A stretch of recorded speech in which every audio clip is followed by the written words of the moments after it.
দোয়া কবুলের জন্য সবচেয়ে বিষয় হলো মনের আবেগ। ইন্নাল্লাহ লা ইয়াকবালু দাওয়াতান দুআআন কলবিন লাহিন। কোনো অমনোযোগী অন্তরের দোয়া আল্লাহ কবুল করেন না। মনোযোগের সাথে যেতে হবে, আন্তরিকতার সাথে অনুভব করে যেতে হবে। এবং উদু আল্লাহ ওয়া আনতুম মুকিনুনা বিল ইজাবা, তোমরা আল্লাহর কাছে চাইবে, আল্লাহ যে দিবেনই এ ব্যাপারে নিশ্চিত থাকতে হবে। কখনোই মনে করা যাবে না আল্লাহ হয়তো দেবেন না, আল্লাহ অবশ্যই দেবেন। আনা ইনদা যন্নি আবদি বি, রাসূলুল্লাহ সাল্লাল্লাহু আলাইহি ওয়াসাল্লাম বলছেন, আল্লাহ তাআলা বলেছেন আমার বান্দা আমার ব্যাপারে যে ধারণা করবে আমাকে সেভাবেই পাবে। কাজে আমরা যদি আগেই হতাশ হই না আল্লাহ হয়তো দোয়া কবুল করবেন না, তাহলে আল্লাহ রহমত থেকে হতাশ হওয়ার পাপে নিমজ্জিত হবে, আল্লাহ দোয়া কবুল কেন করবেন? কাজেই আল্লাহ রাসূল সাল্লাল্লাহু আলাইহি ওয়াসাল্লাম বলছেন উদু আল্লাহ ওয়া আনতুম মুকিনুনা বিল ইজাবা, তোমরা দোয়া করো এবং নিশ্চয়তার সাথে যে নিশ্চয়ই আল্লাহ দোয়া কবুল করবে। কাজেই আমরা অন্তরের আবেগ সহ আন্তরিকতা সহ অনুভব করে দোয়া করব এবং আমরা দোয়া করব দোয়া কবুল হওয়ার নিশ্চিত আশা আস্থা নিয়ে। সর্বদা সাজদায় যখন দোয়া করব, সকল সালাতের সাজদায় আল্লাহ তাআলার কাছে প্রাণ খুলে চাইব। সালাতের ভিতরে আত্তাহিয়াতুর পরে চাইব, আমরা শেষ রাত্রে চাইব, আমরা রাত্রে ঘুম ভেঙে গেলে চাইব, যখনই চাইব তখনই আমরা আল্লাহ কবুল করবেন এই নিশ্চিত আশা মনে নিয়েই চাইব। দোয়া কবুলের একটা উপকরণ হলো বারবার চাওয়া। রাসূলুল্লাহ সাল্লাল্লাহু আলাইহি ওয়াসাল্লাম বারবার চেতেন, বারবার চাইতে শিক্ষা দিয়েছেন। বারবার চাইব, বারবার সওয়াব হবে। চাওয়া তো সুযোগ। দোয়া কবুলের আরেকটা উপকরণ সুস্থ অবস্থায় বেশি বেশি চাওয়া। বিপদ আসার আগেই আল্লাহ তাআলার কাছে চাওয়া, সুস্থতা, কল্যাণ, যে সকল দোয়া রাসূলুল্লাহ শিখিয়েছেন, না মুখস্থ করতে পারলে নিজের মনে নিজের ভাষায় চাওয়া। সম্মানিত দর্শক, দোয়া কবুল হওয়ার জন্য সবসময় আশান্বিত থাকতে হবে। আর এজন্যই রাসূলুল্লাহ সাল্লাল্লাহু আলাইহি ওয়াসাল্লাম কারোর জন্য দোয়া করলে আগে নিজের কথাটা বলে নিতেন, আল্লাহ আমাকে মাফ করুন, তোমাকে মাফ করুন, আল্লাহ আমাকে দিন, তোমাকে দিন। কাজেই আমি আল্লাহ তাআলার কাছে দোয়া করছি, হতে পারে আল্লাহ আমার এই দোয়াটা কবুল করে নেবেন, কাজে আমার জন্য আমি চেয়ে নিই। আর এজন্যই তো আল্লাহ রসুল সাল্লাল্লাহু আলাইহি ওয়াসাল্লাম তাজকিয়া নফসের জন্য যে দোয়া করতেন, বিশেষ করে যে চারটি বিষয় চাইতেন আমরা আগে আলোচনা করেছি। তিনি বলতেন আল্লাহুম্মা ইন্নী আউযু বিকা মিন ইলমিন লা ইয়ানফা ওয়া মিন কলবিন লা ইয়াখশা ওয়া মিন নাফসিন লা তাশবা ওয়া মিন দাওয়াতিন লা ইস্তাজাবু লাহা। আল্লাহ আমাকে তাজকিয়া দান করুন, আমাকে তাকওয়া দান করুন। আর যে এলেম কল্যাণে লাগে না, যে অন্তর ভীত হয় না, যে আত্মা তৃপ্ত হয় না, আর যে দোয়া কবুল হয় না, এগুলো থেকে আপনার কাছে আশ্রয় চাই। আমাদের সব দোয়া কবুল করবেন আল্লাহ, এটা আল্লাহর কাছে চাইতে হবে। এভাবে দর্শক, দোয়ার মাধ্যমে আমরা আল্লাহ তাআলার সাথে সম্পর্ক গভীর করব, নিজের দোয়া নিজে চাইব, দোয়া কবুল হওয়ার উপকরণগুলো গ্রহণ করব, সময়গুলোর দিকে লক্ষ্য রাখব। আর পারি আর না পারি, সদা সর্বদা এর চেয়ে সহজ আর এর চেয়ে মজাদার তো আর কিছুই নেই। আমি আমার প্রিয়তম, আমার রব, আমার মালিক, তার সাথে কথা বলবো। আমার কোনো আনুষ্ঠানিকতার প্রয়োজন নেই, দোয়ার অজুর প্রয়োজন নেই, গোসলের প্রয়োজন নেই। আমি যেভাবেই আছি আল্লাহর সাথে কথা বলছি, আল্লাহ আমাকে এটা করো, এটা করো, এটা দাও, এটা দাও। আমরা দুনিয়ার আমাদের ভালোবাসার প্রাপ্তের সাথে কথা বলে যে মজা পাই, আপনি একটু আল্লাহ তাআলার কাছে দোয়া করতে অভ্যস্ত হন, দেখবেন দুনিয়ার সব উৎকণ্ঠা মন থেকে চলে গেছে। প্রেমিকের সাথে প্রেমিক কথা বলে যে আনন্দ পায় সব ভুলে যায়। এই রকম আনন্দ আমরা পেতে থাকবো। আর পাশাপাশি ইবাদতের সওয়াব, জিকিরের সওয়াব, অন্তরের তাজকিয়া এবং আমাদের বিপদ থেকে মুক্তি, সকল চাওয়া মিলে যাওয়া আমাদের নসিব হয়ে যাবে ইনশাআল্লাহ তাআলা। সম্মানিত দর্শক, দোয়ার জন্য রাসূলুল্লাহ সাল্লাল্লাহু আলাইহি ওয়াসাল্লাম অনেক বাক্য শিখিয়েছেন, সুন্দর সুন্দর বাক্য। একটা বাক্যে সব চাওয়া হয়ে যায়। এই মাসনুন দোয়ার বাক্যগুলো যদি আমরা শিখতে পারি খুবই ভালো। সময় সকালে, সন্ধ্যায়, রাত্রে শোয়ার সময়, তাহাজ্জুদে উঠে রাসূলুল্লাহ সাল্লাল্লাহু আলাইহি ওয়াসাল্লাম বিভিন্ন দোয়া করতেন। আমরা যদি এই বাক্যগুলো শিখে নিতে পারি তাহলে খুবই ভালো। সবসময় আমাদের মনে রাখতে হবে দোয়া, ইস্তেগফার, আল্লাহ তাআলার সাথে কথা বলার ক্ষেত্রে মূলনীতি কয়েকটা। আমরা যখন আমাদের মনের আবেগে আল্লাহ তাআলার কাছে চাইব, আমার জন্য চাইব, ক্ষমা চাইব, দোয়া করব, আল্লাহর প্রশংসা করব, আল্লাহ রসুল সাল্লাল্লাহু আলাইহি ওয়াসাল্লামের জন্য সালাত চাইব, সালাম চাইব, যেভাবেই আমরা এটা চাই না কেন, আমরা আশা করি এর ভিতর দিয়ে মূল এবাদতটার সওয়াব পেতে পারবো। তবে এটা রাসূলুল্লাহ সাল্লাল্লাহু আলাইহি ওয়াসাল্লামের শেখানো বাক্যে যদি হয়, তাহলে আমরা এখানে অতিরিক্ত রাসূলুল্লাহ সাল্লাল্লাহু আলাইহি ওয়াসাল্লামের সুন্নত পালনের সওয়াব পাচ্ছি এবং কবুলিয়াতের অনেক বেশি আশা করছি। কারণ আমরা তার হাবিব, তার খলিল, তার রসুল, তার আবদ, তার বাক্যে তার কাছে আবদার করছি। আর যদি কখনো কোনো মানুষের মনে সুন্নত দোয়ার চেয়ে রাসূলুল্লাহ সাল্লাল্লাহু আলাইহি ওয়াসাল্লামের শেখানো দোয়া বাক্যর চেয়ে অন্য কোনো বাক্য বেশি প্রিয় হয় কোনো অজুহাতে, তাহলে এটা ভয়ঙ্কর, এটা সুন্নতকে ছোট করা, সুন্নতকে অবজ্ঞ করা। আর আল্লাহ রাসূল সাল্লাল্লাহু আলাইহি ওয়াসাল্লাম বলেছেন, মান রাগিবা আন সুন্নতি ফালাইসা মিন্নি, যে ব্যক্তি আমার সুন্নতকে অবজ্ঞা করলো, অবহেলা করলো বা ছোট হেয় মনে করলো, সে আমার উম্মত না। কাজেই আমরা দোয়া করব, যে কোনো বাক্যে, ভাষায়, শব্দে আল্লাহর কাছে আমাদের মনের আবেগ জানাবো। এক্ষেত্রে আরবি হওয়া জরুরি নয়, মাসনুন বাক্য হওয়া জরুরি নয়।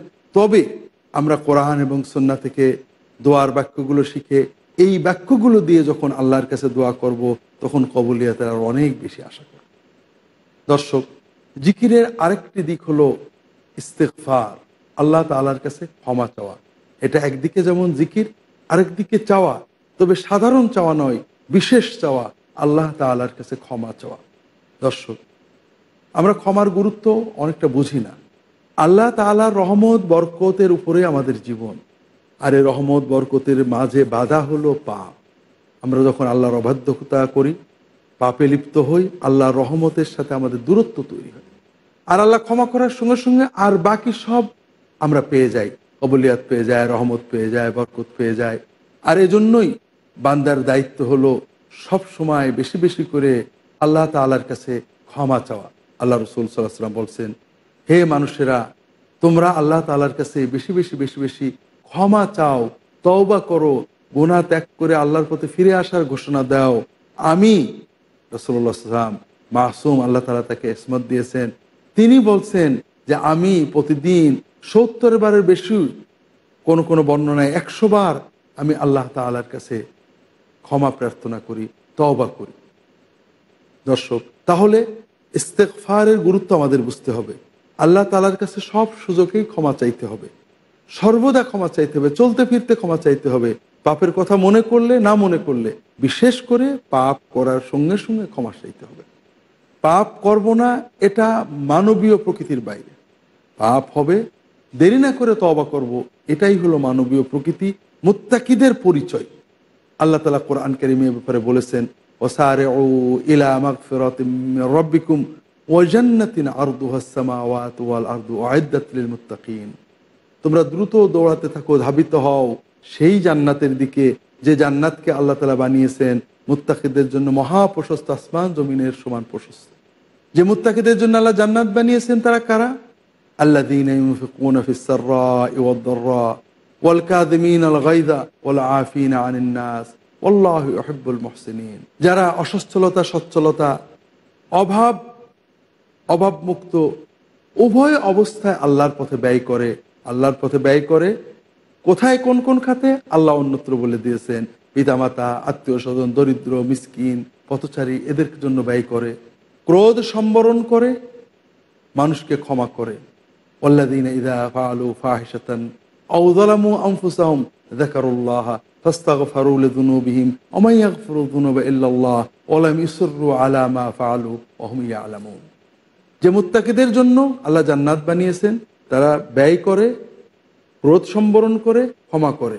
তাদের চতুর্থ গুণ হলো, তারা যখনই কোনো অন্যায় পাপ কাজ করে ফেলে অথবা নিজের উপর জুলুম করে, অর্থাৎ কোনো পাপে লিপ্ত হয়ে যায়, আল্লাহর কথা মনে করে, যাকারুল্লাহ, আল্লাহর জিকির করে, ফাস্তাগফারু লিযুনুবিহিম, তাদের গুনার জন্য তারা ক্ষমা চায়। ওয়া মান ইয়াগফিরু যুনুবা ইল্লাল্লাহ, আল্লাহ ছাড়া তো কেউ ক্ষমা করতে পারেন না। ওয়া লাম ইউসিররু আলা মা ফাআলু ওয়া হুম ইয়ালামুন, তারা যেটা করেছে এটা নিয়মিত করার সিদ্ধান্তে অটল থাকে না, অর্থাৎ আর কখনো করব না, আল্লাহ মাফ করে দাও, এভাবে তারা ক্ষমা চায়। আল্লাহ তাদের ক্ষমা করেন, তাদের জন্য জান্নাত বানিয়েছেন, তাদের মহা পুরস্কারের ঘোষণা দিয়েছেন। দর্শক, কাজে যখনই কোনো গুনাহ ঘটে যাবে, দেরি না করে আমাদের আল্লাহ তাআলার কাছে ক্ষমা চাইতে হবে। এখানে দুটো বিষয়, ক্ষমা এবং তওবা। তওবা অর্থ ফিরে আসা, ক্ষমা প্রার্থনা করা।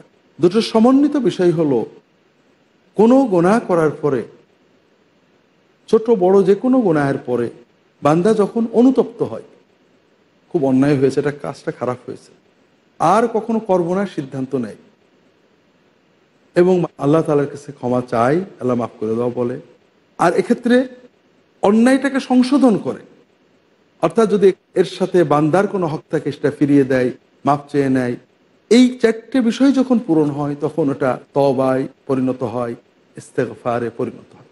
কাজেই আমরা যখনই গুনাহ করি আল্লাহর কাছে মাপ চাইব, এর সাথে কোনো সংশোধনের বিষয় থাকলে সংশোধনের করার চেষ্টা করব, এভাবে আল্লাহ তাআলার কাছে মাপ চাওয়া চলতে থাকবে। ভুল হবে মাপ চাইব, ভুল হবে মাপ চাইব।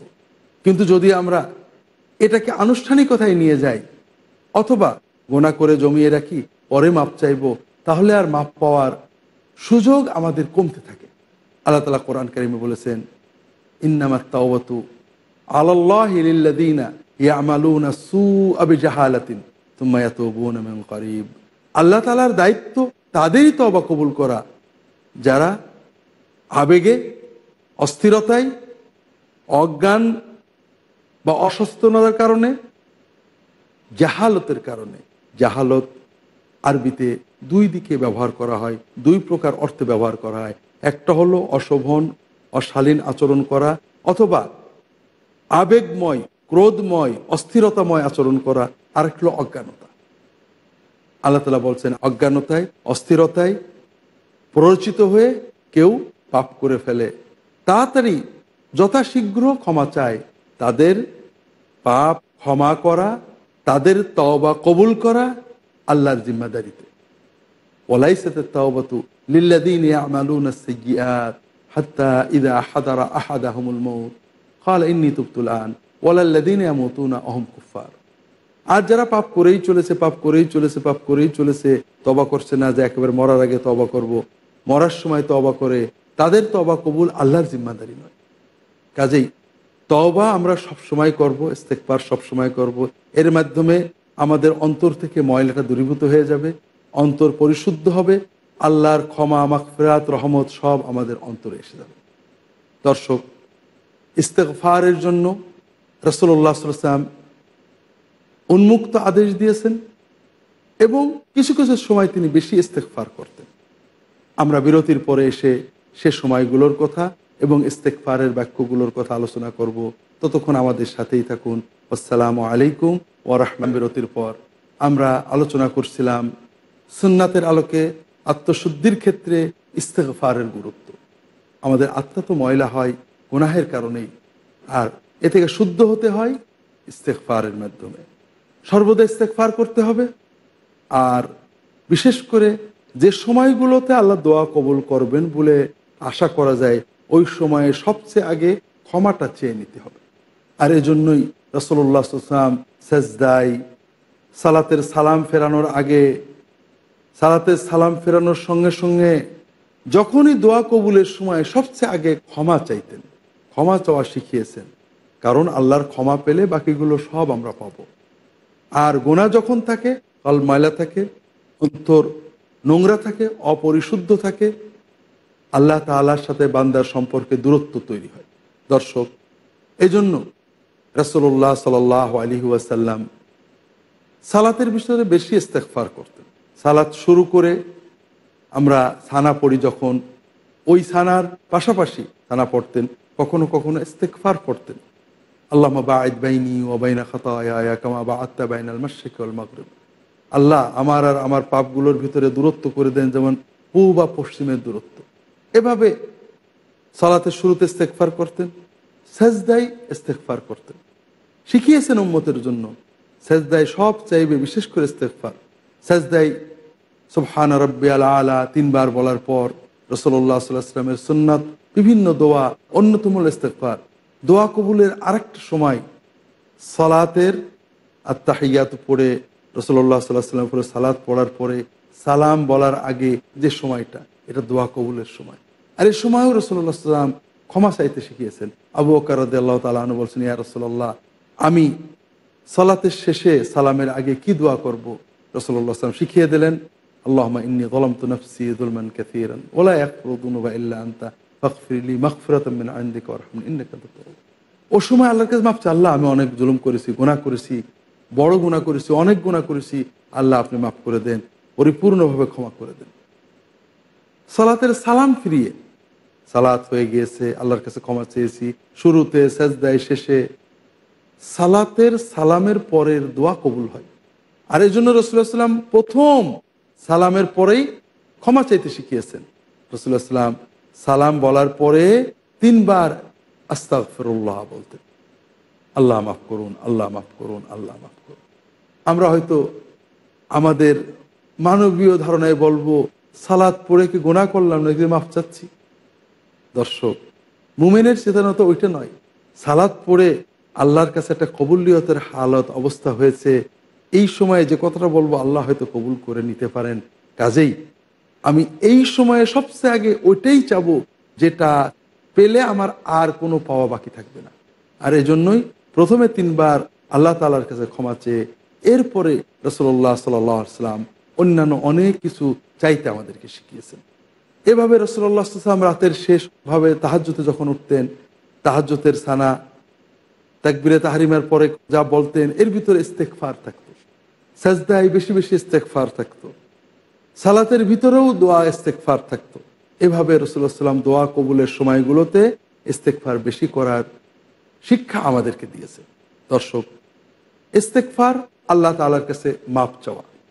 আমরা যে কোনো ভাষায়, যে কোনো শব্দে, বাক্যে আল্লাহর কাছে যদি মনের আবেগ জানাতে পারি যে আল্লাহ আমি অন্যায় করেছি, আর করবো না, মাফ করো, এটা ইস্তেগফার। কিন্তু এখানে আমরা সুন্নত বাক্য শব্দ ব্যবহার করলে বরকত, সওয়াব, কবুলিয়াতের অনেক বেশি আশা করতে পারবো। আর যদি কোনো কারণে জেনে বা না জেনে সুন্নতের অবজ্ঞা করি, তাহলে সুন্নতকে হেয় করার কারণে কঠিন গুনাহে লিপ্ত হব, যেটা রাসূলুল্লাহ সাল্লাল্লাহু আলাইহি ওয়াসাল্লাম বলেছেন যে আমার উম্মতি থাকবে না। সুন্নতকে কীভাবে অবজ্ঞা করি?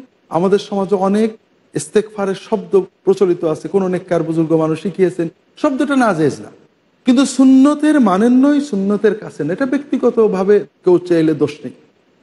কিন্তু একজন যদি সুন্নত বাক্য জানার পরে এই বাক্যর চেয়ে ওই মানুষের শেখানো, মানুষের তৈরি বাক্যটার গুরুত্ব মনের ভিতরে বেশি থাকে, ওইটা ছেড়ে সুন্নত নিতে কষ্ট হয়, তাহলে বুঝতে হবে তার মন সুন্নত নিচ্ছে না, সুন্নতকে ছোট ভাবছে। আর এটাই হলো সুন্নতকে অবজ্ঞা করা। রাসূলুল্লাহ সাল্লাল্লাহু আলাইহি ওয়াসাল্লামের আরেকটা মাসনুন ইস্তিগফার, আস্তাগফিরুল্লাহাল আযীম আল্লাযী লা ইলাহা ইল্লা হুয়াল হাইয়ুল কাইয়্যুম ওয়া আতুবু ইলাইহি। আমি ক্ষমা চাচ্ছি আল্লাহর কাছে যিনি মহান, যিনি ছাড়া কোনো ইলাহ নেই। আমি ক্ষমা চাচ্ছি আল্লাহর কাছে যিনি মহান, তিনি ছাড়া কোনো ইলাহ নেই, তিনি চিরঞ্জীব, তিনি সব কিছুর সংরক্ষক। আমি তার কাছে তওবা করছি। এই ইস্তিগফার সহিহ দঈফ বিভিন্ন সনদে বর্ণিত হয়েছে, বারবার পড়ার কথা বর্ণিত হয়েছে। আমরা এই ইস্তিগফার বেশি বেশি করব। হাদিস শরীফে রাসূলুল্লাহ সাল্লাল্লাহু আলাইহি ওয়াসাল্লাম বলেছেন, সহিহ বুখারী অন্যান্য গ্রন্থের হাদিস, সাইয়্যিদুল ইস্তিগফার, ইস্তিগফারের সেরা ইস্তিগফার। রাসূলুল্লাহ সাল্লাল্লাহু আলাইহি ওয়াসাল্লাম বলছেন, কেউ যদি সকালে এই ইস্তিগফারটা বলে ইয়াকিনের সাথে বুঝে, তাহলে সন্ধ্যা পর্যন্ত মৃত্যু হলে সে ফিতরাতের উপরে মৃত্যুবরণ করতে পারবে, অর্থাৎ তার গুনাহ ক্ষমা হবে, পরিপূর্ণ ইসলাম ঈমান নিয়ে সে মরতে পারবে। আবার যদি সন্ধ্যায় বলে সকালের ভিতরে তার মৃত্যু হয়, একই অবস্থা হবে। সাইয়্যিদুল ইস্তিগফার, সবচেয়ে বড় ইস্তিগফার কি? আল্লাহুম্মা আনতা রাব্বি লা ইলাহা ইল্লা আনতা খালাকতানি ওয়া আনা আবদুকা ওয়া আনা আলা আহদিকা ওয়া ওয়াদিকা মাসতাতা'তু আউযু বিকা মিন শাররি মা সানা'তু আবুউ লাকা বিনি'মাতিকা আলাইয়া ওয়া আবুউ বিযামবি ফাগফির লি ফাইন্নাহু লা ইয়াগফিরুয যুনুবা ইল্লা আনতা। আল্লাহর কাছে সমর্পণ। আল্লাহ, আপনি আমার রব, আমি আপনার বান্দা, আপনি আমাকে বানিয়েছেন, আমি চেষ্টা করি আপনার বিধান মতো চলার, আপনার পথে থাকার। তবে আমি তো গুনাহগার করি, আমি অনেক গুনাহ, ভুল, অন্যায়, খাতা করি। আমি আপনার কাছে ফিরে আসছি, আপনি আমাকে যত নিয়ামত দিয়েছেন সব নিয়ামত নিয়ে আর গুনার বোঝা নিয়ে আপনার দরবারে দাঁড়িয়েছি। আমি আমার গুনাহের অকল্যাণ থেকে, ক্ষতি থেকে আপনার কাছে আশ্রয় চাচ্ছি, আপনি আমাকে ক্ষমা করে দেন, আপনি ছাড়া কেউ ক্ষমা করতে পারে না। আর আল্লাহ তাআলা এইটাই শুনতে চান। বিভিন্ন হাদিসে রাসূলুল্লাহ সাল্লাল্লাহু আলাইহি ওয়াসাল্লাম বলেছেন, বান্দা যখন বলে যে আল্লাহ আপনি ছাড়া কেউ ক্ষমা করতে পারে না, আপনি ক্ষমা করে দেন, আল্লাহ খুশি হন। আল্লাহ বলেন যে আমার বান্দা বুঝেছে, জেনেছে, বিশ্বাস করেছে যে তার একজন রব আছে, তিনি ছাড়া কেউ ক্ষমা করতে পারে না, আমি বান্দাকে ক্ষমা করে দিলাম। কাজেই আমাদের ইস্তেগফারের ক্ষেত্রে রাসূলুল্লাহ সাল্লাল্লাহু আলাইহি ওয়াসাল্লামের শেখানো এই বাক্যগুলো ব্যবহার করতে হবে। তবে একিন দিয়ে, অন্তর দিয়ে, সকল ক্ষেত্রে, সকল দোয়ার ক্ষেত্রেই, সকল জিকিরের ক্ষেত্রেই আন্তরিকতা এবং অন্তরের উপস্থিতি অত্যন্ত গুরুত্বপূর্ণ। এজন্যই আল্লাহ রাসূল সাল্লাল্লাহু আলাইহি ওয়াসাল্লাম বলছেন, এটা বুঝে বিশ্বাস করে যে কথাগুলো বলবে আল্লাহ তাকে এই পুরস্কার দেবে। আল্লাহ রাসূল সাল্লাল্লাহু আলাইহি ওয়াসাল্লাম ইস্তেগফারের জন্য, নিজের ইস্তেগফার ছাড়াও নিজের পিতামাতা এবং অন্যান্যদের জন্য ইস্তেগফার শিখিয়েছেন। আল্লাহ কোরআন কারিমে প্রতিটি মুমিনকে শিখিয়েছেন, অন্যান্য সকল মুমিনের জন্য, বিশেষ করে যারা আমাদের আগে চলে গিয়েছেন, আল্লাহ তাআলার মেহমান হয়ে আর এখন ইস্তেগফার করতে পারছেন না, আর আল্লাহ তাআলার কাছে সওয়াব অর্জন করতে পারছেন না, তাদের জন্য ইস্তেগফার চাইতে আল্লাহ কোরআনেই শিখিয়েছেন। আল্লাহ তাআলা কোরআন কারিমে বলছেন, ওয়াল্লাযীনা জাউ মিন বা'দিহিম ইয়াকুলুনা রাব্বানা ইগফির লানা ওয়া লিইখওয়ানিনা আল্লাযীনা সাবাকুনা বিল ঈমান ওয়া লা তাজআল ফী কুলুবিনা গিল্লাল লিল্লাযীনা আমানু। পরের প্রজন্মেরা পূর্ববর্তী প্রজন্মদের জন্য দোয়া করে বলে, আল্লাহ আপনি আমাদেরকে মাফ করুন, আমাদের পূর্ববর্তী যারা চলে গেছেন, ঈমান নিয়ে আগে চলে গেছেন, তাদেরকেও মাফ করে দিন, আর আমাদের অন্তরে কোনো মুমিনের জন্য অকল্যাণ কামনা বিদ্বেষ রাখবেন না। দর্শক, এভাবে ইস্তেগফার বিষয়ক আরও অনেক নির্দেশনা রাসূলুল্লাহ সাল্লাল্লাহু আলাইহি ওয়াসাল্লাম দিয়েছেন। এ পর্বে আর আলোচনা করার সময় নেই। আল্লাহ তাআলা তৌফিক দিলে পরবর্তী পর্বে আমরা এগুলো আলোচনা করব। ততদিন আল্লাহ আমাদের ভালো রাখুন, এ দোয়া করে শেষ করছি। ওয়া সাল্লাল্লাহু আলা মুহাম্মাদিন নবিয়্যিল উম্মি ওয়া আলা আলিহি ওয়া আসহাবিহি আজমাইন। আসসালামু আলাইকুম ওয়া রাহমাতুল্লাহি ওয়া বারাকাতুহু।